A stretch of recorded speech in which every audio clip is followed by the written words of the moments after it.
ഞാൻ ദൈവത്തെ സ്തുതിക്കുന്നു. സർവശക്തനായ ദൈവത്തിൻ്റെ സന്നിധിയിൽ നമുക്കെല്ലാവർക്കും വരുവാൻ കർത്താവ് ഒരു അവസരമൂടെ നൽകി തന്നുള്ളൂ. നമ്മുടെ ഇന്നത്തെ വചന ധ്യാനത്തിനായി സങ്കീർത്തനം 25 12 തൊട്ട് 22 വാക്യം വരെ നമുക്ക് വായിക്കാം. യഹോഭക്തനായ പുരുഷൻ ആർ? അവൻ തിരഞ്ഞെടുക്കേണ്ടുന്ന വഴി താൻ അവന് കാണിച്ചു കൊടുക്കും. അവൻ സുഖത്തോടെ വസിക്കും. അവന്റെ സന്തതി ദേശത്തെ അവകാശമാക്കും. യഹോവയുടെ സഖിത്വം തന്റെ ഭക്തന്മാർക്ക് ഉണ്ടാകും. അവൻ തന്റെ നിയമം അവരെ അറിയിക്കുന്നു. എന്റെ കണ്ണ് എപ്പോഴും യഹോവയെങ്കിലേക്കാകുന്നു. അവൻ എന്റെ കാലുകളെ വലയിൽ നിന്ന് വിടുവിക്കും. എങ്കിലേക്ക് തിരിഞ്ഞ് എന്നോട് കരുണയുണ്ടാകണമേ. ഞാൻ ഏകാകിയും അരിഷ്ടനുമാകുന്നു. എനിക്ക് മനപ്പീഡകൾ വർദ്ധിച്ചിരിക്കുന്നു. എന്റെ സങ്കടങ്ങളിൽ നിന്നും എന്നെ വിടുവിക്കണമേ. എന്റെ അരിഷ്ടതയും എന്റെ അതിവേദനയും നോക്കണമേ. എന്റെ സകല പാപങ്ങളും ക്ഷമിക്കണമേ. എന്റെ ശത്രുക്കളെ നോക്കണമേ. അവർ പെരുകിയിരിക്കുന്നു. അവർ കഠിന ദേഷ്യത്തോടെ എന്നെ ദ്വേഷിക്കുന്നു. എന്റെ പ്രാണനെ കാത്ത് എന്നെ വിടുവിക്കണമേ. നിന്നെ ശരണമാക്കിയിരിക്കിയാൽ ഞാൻ ലജ്ജിച്ചു പോകരുതേ. നിഷ്കളങ്കതയും നേരും എന്നെ പരിപാലിക്കുമാറാകട്ടെ. ഞാൻ നിങ്ങൾ പ്രത്യാശ വെച്ചിരിക്കുന്നുവല്ലോ. ദൈവമേ, ഇസ്രായേലിനെ അവന്റെ സകല കഷ്ടങ്ങളിൽ നിന്നും വിടുവിക്കണമേ. നമ്മൾ ഇന്ന് ഈ ലോകത്തെ നോക്കുമ്പോൾ ഈ ലോകം വിവിധ രീതികൾ മുഖാന്തരം, ആചാരങ്ങൾ മുഖാന്തരം ദൈവത്തെ പ്രസാദിപ്പിക്കാനാണ് ശ്രമിക്കുന്നത്. കാരണം അവരുടെ ഹൃദയത്തിൽ ഒരു ഭീതി വാഴുന്നുണ്ട്. അനർത്ഥം അവർക്ക് സംഭവിക്കും. അവർ ദൈവത്തെ സ്നേഹിക്കുന്നതുകൊണ്ടല്ല അവർ ദൈവത്തെ ഭയപ്പെടുന്നത്. അവർ സ്വയത്തെ സ്നേഹിക്കുന്നവരാ. അവർക്ക് എങ്ങനെയെങ്കിലും സ്വന്തം ആഗ്രഹങ്ങൾ നിറവേറ്റി കിട്ടിയാൽ മതി. അവരുടെ ചിന്ത, അവരുടെ ജീവിതത്തിൽ ഒരു അനർത്ഥവും നടക്കല്ലേ. അനർത്ഥം പറഞ്ഞാൽ അവർ ചിന്തിക്കുന്ന ദൈവത്തിൻ്റെ ശിക്ഷാവിധിയായിരിക്കും. നമുക്കെല്ലാവർക്കും അറിയാമല്ലോ, ആദാമും ഹൗവ ദൈവത്തിൻ്റെ കൽപ്പന ലംഘിച്ചു കഴിഞ്ഞിട്ട് എങ്ങനെ തന്നെ ഒളിപ്പിക്കാൻ ശ്രമിക്കുന്നുണ്ട്. ആദാമിന് ആ പശ്ചാത്താപത്തിൻ്റെ ഹൃദയമില്ല. അവൻ പ്രവൃത്തി ചെയ്തു, ദൈവത്തിൻ്റെ കൽപ്പന ലംഘിച്ചു. പക്ഷെ എന്നാലും അവൻ വിരൽ ചൂണ്ടുന്ന ദൈവത്തിൻ്റെ പുറത്താ. അവൻ പറയുന്നേ, നീ തന്ന ഭാര്യ കാരണമാണ് ഞാൻ ഇന്ന് ഈ സാഹചര്യത്തിലായത്. അവൻ ഒളിച്ചിരിക്കുമ്പോഴും ആദാം ദൈവത്തെ ഭയപ്പെട്ട ഒളിച്ചിരിക്കുന്നേ. കാരണം അവനറിയാം, ഞാൻ നഗ്നനാ, ദൈവസന്നിധിയിൽ എനിക്ക് നിൽക്കാൻ കഴിയത്തില്ല. പക്ഷെ അവൻ്റെ അകത്ത് ഒരു പശ്ചാത്താപവും ഇല്ല. അതിൽ നിന്ന് നമുക്ക് മനസ്സിലാകാം, അവൻ ദൈവത്തിൻ്റെ കൽപ്പന ലംഘിച്ചു. അവനെ സ്നേഹിക്കുന്ന ദൈവത്തെ അവൻ വേദനിപ്പിച്ചു. എന്നാലും പശ്ചാത്താപമില്ല. ദൈവത്തിൻ്റെ ആ ഭയം ഒരു വ്യക്തിയുടെ ജീവിതത്തിൽ വാഴണമെങ്കിൽ ഭീതിയും ഭയം രണ്ടും രണ്ടാ. ഒരു വ്യക്തിയെ ദൈവത്തെ സ്നേഹിച്ചാൽ മാത്രമേ ദൈവത്തെ ഭയപ്പെടത്തുള്ളൂ. യോസെഫിനെ ഒന്ന് നോക്കിക്കേ. പോത്തിഫോറിൻ്റെ ഭവനത്തിലായിരിക്കുമ്പോൾ പോത്തിഫോറിൻ്റെ ഭാര്യ പാപത്തിനു വേണ്ടി, പാപപ്രവൃത്തിക്ക് വേണ്ടി എത്ര യോസെഫിനെ നിർബന്ധിച്ചു. പക്ഷേ യോസെഫിൻ്റെ മറുപടി, ഞാൻ ഈ വലിയ ദൈവത്തിൻ്റെ വിരോധം, ഇത്ര വലിയ പാപം, ദുഷ്ടത ഞാൻ എങ്ങനെ ചെയ്യും? ഇതാ സത്യത്തിലുള്ള ദൈവഭയം. ദൈവം ആഗ്രഹിക്കുന്നത് ദൈവത്തെ സ്നേഹിക്കുന്ന വ്യക്തിയുടെ ജീവിതത്തിൽ ഈ ദൈവഭയം ഉണ്ടാകണം, ദൈവഭീതിയല്ല.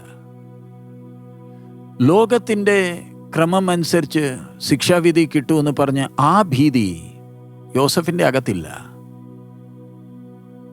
അവൻ ജയിലിലായിരുന്നപ്പം, കാരാഗൃഹത്തിലായിരുന്നപ്പം തൻ്റെ ഒരു തെറ്റുമില്ലെന്ന് വെളിപ്പെടുത്താൻ ബന്ധപ്പെടുന്നില്ല. പക്ഷെ അവൻ്റെ അകത്ത് ആ ഭയമുണ്ട്. ദൈവത്തെ ഞാൻ വേദനിപ്പിക്കല്ലേ, അബ്രഹാം, ഇസാക്ക്, യാക്കോബിൻ്റെ ദൈവത്തെ ഞാൻ വേദനിപ്പിക്കല്ലേ. കാരണം വലിയ ഉദ്ദേശത്തോടെ എന്നെ തിരഞ്ഞെടുത്തതാ.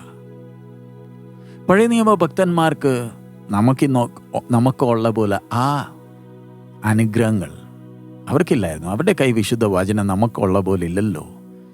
അവരെ വഴി നടത്താൻ കർത്താവിൻ്റെ ദാസിമാരില്ലല്ലോ. കൂട്ടായ്മയ്ക്ക് വിശ്വാസികളില്ലല്ലോ.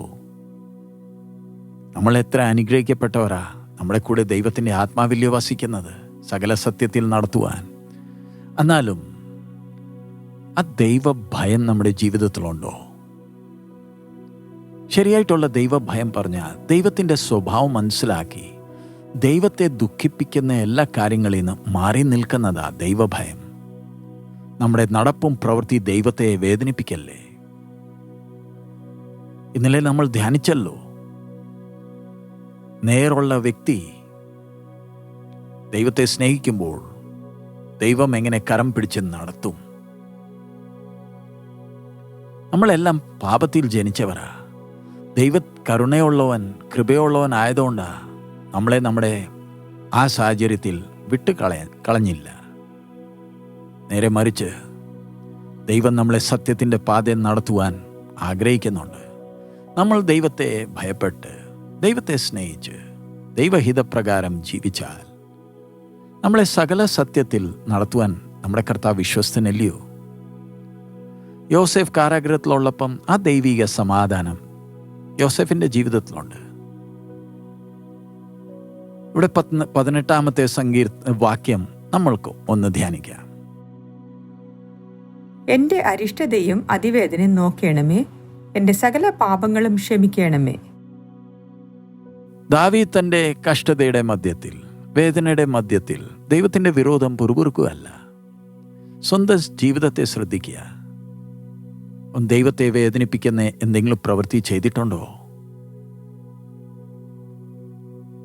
ദൈവത്തെ സ്നേഹിക്കുന്ന, ദൈവത്തെ ഭയപ്പെടുന്ന ഒരു വ്യക്തിയുടെ ജീവിതം ചിന്ത എപ്പോഴും എന്താ? എന്നെ തന്നെ ശോധന ചെയ്യണം. ദൈവത്തെ വേദനിപ്പിക്കുന്ന ഒന്നും ഞാൻ ചെയ്യല്ലേ. ദൈവത്തെ ഭയപ്പെടുന്ന ഒരു വ്യക്തിയുടെ ജീവിതത്തിൻ്റെ അനുഗ്രഹം നമുക്ക് ഈ 14-ാമത്തെ വാക്യത്തിൽ നമുക്ക് കാണാം. യഹോവയുടെ സഖിത്വം തന്റെ ഭക്തന്മാർക്ക് ഉണ്ടാകും, അവൻ തന്റെ നിയമം അവരെ അറിയിക്കുന്നു. ദൈവം വിശ്വസ്തൻ. തൻ്റെ ഉടമ്പടി ദൈവത്തെ ഭയപ്പെടുന്നവർക്ക് ദൈവം പൂർത്തീകരിക്കും. തൻ്റെ സൃഷ്ടിയുടെ മുമ്പേ ദൈവം തൻ്റെ സ്വഭാവത്തെ വെളിപ്പെടുത്താൻ ദൈവം ഒരുക്കമുള്ളവനാണ്. ദൈവത്തിൻ്റെ ആ ശക്തിയെ നമ്മൾ കാണുമ്പോൾ നമുക്ക് അതിനെ കമ്പയർ ചെയ്യാൻ കഴിയത്തില്ല. ദൈവവചനത്തിൽ നമ്മൾ കാണുന്നുണ്ടല്ലോ, ദൈവം താനെ എങ്ങനെ വെളിപ്പെടുത്തി വിവിധ യുഗങ്ങൾ മുഖാന്തരം തൻ്റെ പദ്ധതി നിറവേറ്റുന്നത് നമുക്ക് കാണാമല്ലോ. ഈ ദിവസങ്ങളിൽ നമുക്ക് ദൈവത്തെ സ്നേഹിക്കാം. ദൈവഭയം നമ്മുടെ ജീവിതത്തിൽ വാഴട്ടെ. പാപത്തിൽ നിന്ന് ദൂരെ നിന്ന് ദൈവത്തെ വേദനിപ്പിക്കുന്ന ഒന്നും നമ്മുടെ ജീവിതത്തിൽ സംഭവിക്കല്ലേ. നമ്മുടെ പ്രാർത്ഥനയും നമ്മുടെ സ്തുതിക്ക് വേണ്ടി കൊതിക്കുന്നവനല്ല ദൈവം. ദൈവത്തെ ആരാധിക്കാൻ വേണ്ടി എത്ര ദൂതന്മാരുണ്ട് സത്യത്തിലും വിശുദ്ധിയിൽ ദൈവത്തെ ആരാധിക്കുവാൻ. ദൈവം ആഗ്രഹിക്കുന്നത് നമ്മൾ തിരഞ്ഞെടുത്ത ജനം ദൈവത്തെ സ്നേഹിക്കുക, ആത്മാർത്ഥ ഹൃദയത്തോട് ദൈവഹിതത്തിന് വേണ്ടി ജീവിക്കുക. നമ്മുടെ ദൈവമായിട്ടുള്ള ബന്ധം നിത്യതയെ വരെ ഉള്ളതാ. ഈ താൽക്കാലിക ജീവിതത്തിൽ നമുക്ക് ദൈവത്തെ സ്നേഹിക്കാൻ കഴിഞ്ഞില്ലെങ്കിൽ, ദൈവത്തിന് പ്രസാദിപ്പിക്കുന്ന ഒരു ജീവിതം നമുക്ക് കഴിഞ്ഞില്ലെങ്കിൽ, പിന്നെ എപ്പോഴാ? ഈ ഭൂമിയിൽ നമ്മൾ അബ്ബാ പിതാവെന്ന് പറയുന്നുണ്ടെങ്കിലും ദൈവഹിതത്തിനാണോ നമ്മൾ ജീവിക്കുന്നത്? സ്വർഗത്തിൽ പ്രവേശിച്ചാൽ അവിടെ ദൈവഹിതം മാത്രമേ നടക്കത്തുള്ളല്ലോ. അതിന് ഇവിടെ തന്നെ നമ്മൾ ശീലിക്കേണ്ടായോ?